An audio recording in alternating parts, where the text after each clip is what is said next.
up guys, hope you're having a good week. Welcome back to the channel, and if you're new, thank you for checking it out. So this past couple of videos that I posted, I didn't have a whole lot in mind to talk about as far as like geek culture, movies, fandom, things like that on my mind. So I just uploaded a couple of fun reaction videos to different, clips online and things like that. If you enjoy those kind of videos or you're interested in checking them out, they are on the channel now. Don't forget to like and subscribe if you enjoy this video and my other content. You guys know I usually do my little sip at the beginning of a video that has like some kind of drama or big news, or that's not really the case in this video today, but I did think it might have been a little bit fitting for what I want to talk about in this video, just because, I don't know, I just thought it was somewhat fitting for the content of this video, but it's not like any big drama or rumor or anything like that. Today I kind of just want to talk about and reflect on some of the movies that a lot actually, movies that we never got from the DC extended universe. Kind of, maybe how things would have been different if we had. Alright, I'm not listing these in any specific like chronological order of when they should have been released or anything like that. I just have a list. I think the first big one that we would all think about or mention is definitely Man of Steel 2. Another solo Superman movie. I don't know if that's what it would have been called or not, but another solo Superman movie with Henry Cavill.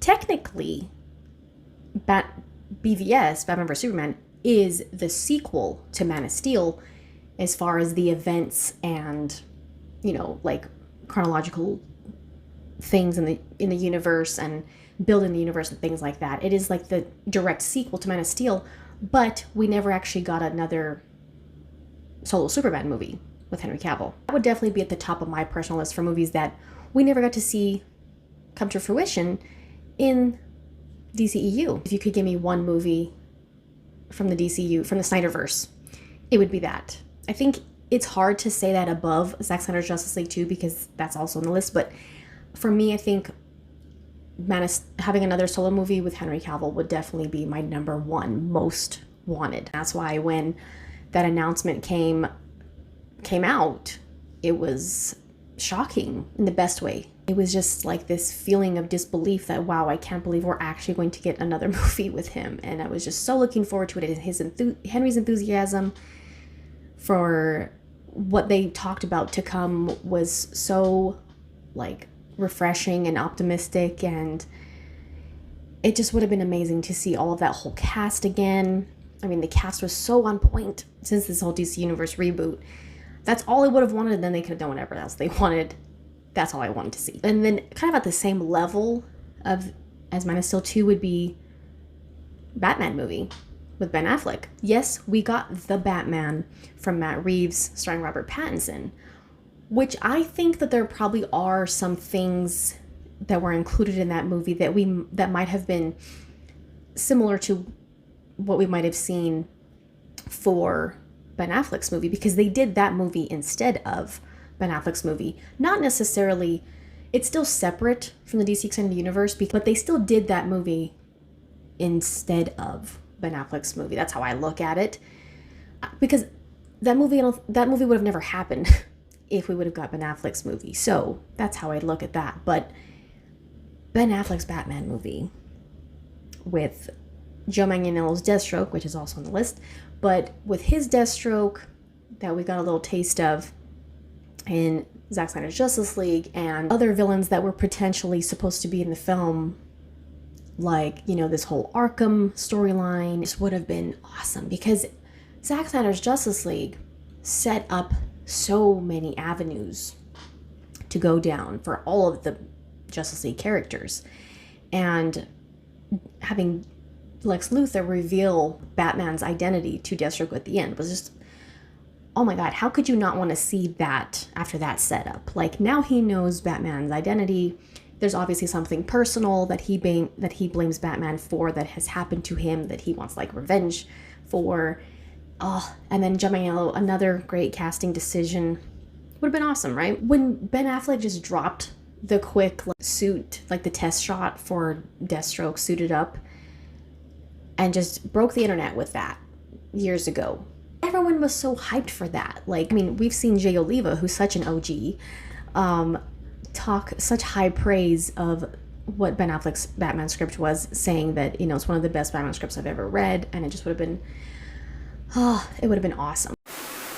And then, like I said, as well as we also didn't get to see, the next one would be, we didn't get to see the solo Deathstroke movie starring Joe Manganiello, and there was a director attached. You know, I know his name, but I can't remember it at the moment, but there was a director attached. He's talked about it in interviews before. Joe Manganiello's talked about it. He was very passionate about it. It would have just been like a lower budget, not super long runtime. Like, it would have just been a really cool character to have a solo movie for. I think that, you know, like movies like Joker with Joaquin Phoenix, those kind of movies show that you can do villain solo movies, and they can do very, I think it would have been really cool to have both of those. Solo Deathstroke movie and, you know, the Batman movie with him and Ben Affleck. Another Justice League member that was supposed to have a solo movie and did not get one was Cyborg. Man, Ray Fisher just, in Zack Snyder's Justice League. Every time I watch that movie, it's one of the things that I just feel every single time I watch it, and even like say out loud watching it, like, God, he's so good. I mean, even when I'm watching it, I just always feel compelled to like tweet about it or something and share my thoughts about how incredible Ray Fisher was as Cyborg in that dang movie. When Zack had said, like, before we got to see his cut, when Zack said Cyborg was the heart of the film, I didn't quite, like, it was hard to understand where he was coming from with that without having seen the movie. And I was like, that's interesting, because, you know, he's one of the newer characters. He's one of the new characters in the movie that we hadn't seen before in the Snyderverse or in the DCU. Not that it was a bad statement. I was just like, I wonder what he means specifically by that. And then we got Snyder Cut.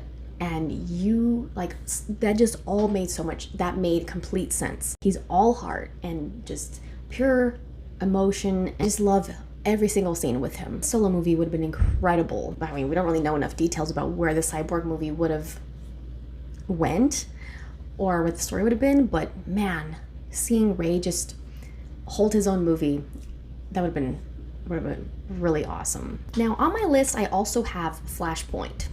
So yes, we finally, after, God, years of back and forth and up and down and uncertainties with the Flash movie, we did eventually get the Flash movie not long ago. But I still included it on the list specifically under the name Flashpoint, because when this whole like super exciting slate was revealed, it was titled Flashpoint.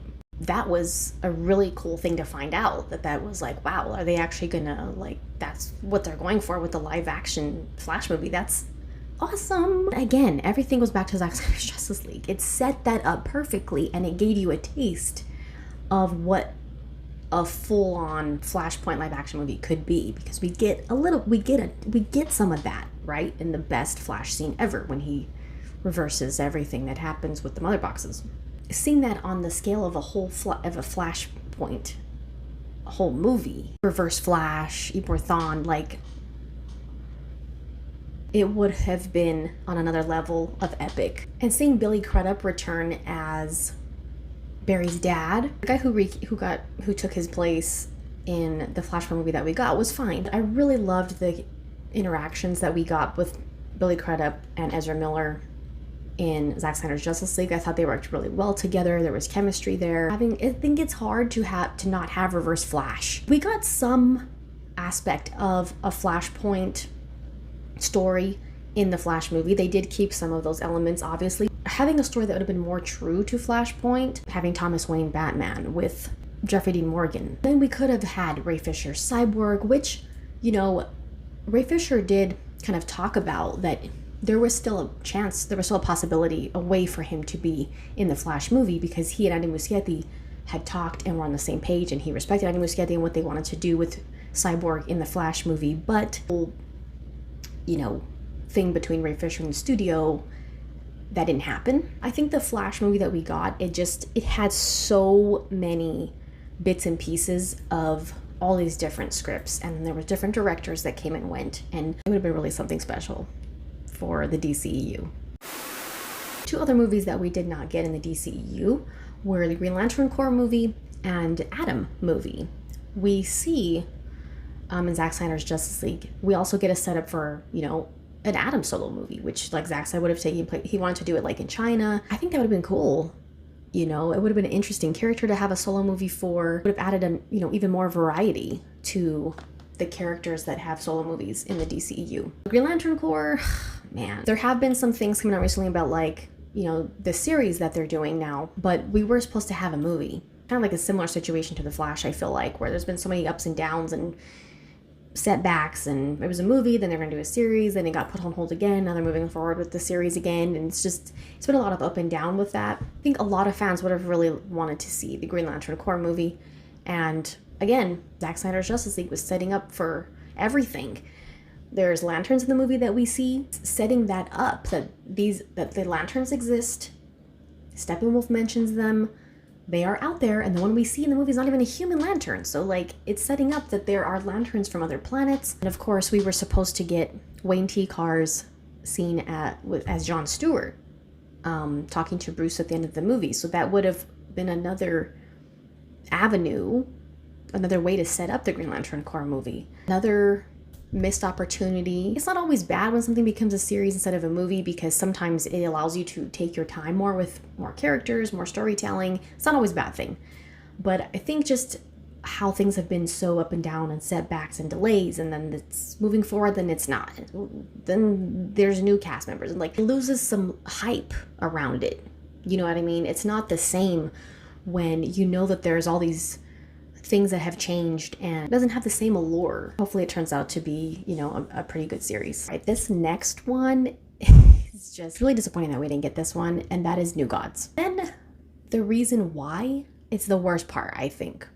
So obviously New Gods would have been, this apocalypse-based movie with Darkseid, Steppenwolf, Granny Goodness, the Furies. That would have been so cool. I mean, Ava DuVernay was supposed to direct it, but Ray Porter as Darkseid and Kieran Hines as Steppenwolf, like, my goodness. Like, whether or not they would have kept them, I can't say, but it would have been ideal. The worst thing, though, is that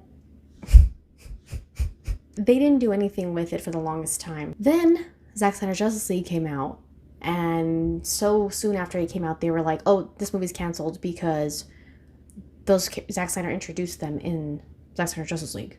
So, what?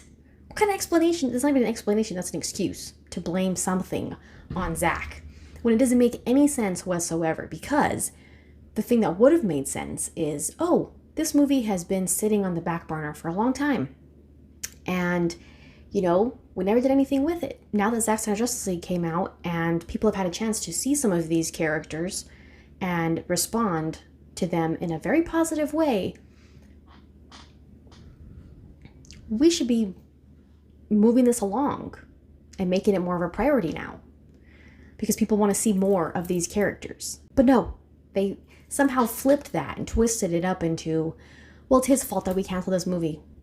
You didn't do anything with it for all those years. The Snyder Cut was never supposed to be a realization. It's an anomaly, and it did happen. All those years that it's never going to come out. All those years that you were never planning on releasing it. Why didn't you do anything with the New Gods? I think the whole thing is that they used that excuse because they knew that fans would have wanted to see Ray Porter, Kieran Hines return. And, I forgot his name. The actor who plays Dceu. He was wonderful too. Oh, I have his name. I can't remember it right now, but you know who I'm talking about. We would have wanted to see them return, the fans, after seeing the Snyder Cut. But I think the studio was just like so determined to get rid of that they didn't want fans to want more of the casting that we had in Zack Snyder's Justice League. So they were just like, we're not going to move forward with it because fans are going to be complaining that it's not those actors cast in the movie, or it's something different. They responded the total opposite way that a rational, reasonable studio should have responded. Of course, just seeing more Ray Porter. Oh, man. Why? And of course, we could not finish up this list without mentioning Zack Snyder's Justice League 2 and or 3. It was originally supposed to be 3 Justice League movies, and you know, I'm just always thankful that we got Zack's movie. The first one, with this reboot now, we would have definitely never. There are things obviously that we know that would have been included in, you know, those movies, those follow-ups, based on either what Zack has shared, what the Snyder Cut sets up for, or what was, you know, we've seen on the storyboards. But those storyboards, things did change after that. The storyboards wouldn't have been exactly, you know, things kind of changed based on what Zack Snyder's Justice League ultimately became, but that was in broad strokes what we could have expected, with some changes here and there. It just would have been an amazing arc to see with the Justice League characters, and then other characters that would have eventually been included. Oh, we also didn't get, you know, the Joker and Harley Quinn movie that was supposed to be instead of Birds of Prey. I think that would have been a lot more interesting with Jared Leto's Joker and Margot Robbie's Harley Quinn. Like, everyone loves her as Harley Quinn. So, but, you know, having more Justice League movies is like, there's, oh my God, you could include a lot more characters. And then if we would have had these other solo movies that we were supposed to get, it makes it even more complete and richer. It makes you want to see them again team up together. It just would have been so much more complete, so much more special, so much more depth and meaning. And overall, it would have been a very different universe that we would have had, and it would have been over by now. And it would have been time for whatever path they chose to take after that. Pretty crazy to think about how it actually turned out. And I'm always super grateful for, you know, Snyderverse trilogy, Wonder Woman and Aquaman's first movie, those gems that we got from the universe, you know. I don't know if I might have missed some, but if you think of any others that I didn't mention, feel free to drop them in the comments, or ones that you might have, you know, that you wish the most we could have seen. But thank you guys so much for the support. Check out anything you might have missed recently on the channel, including the short section. I do appreciate all of you guys. And yeah, we'll see you guys next time.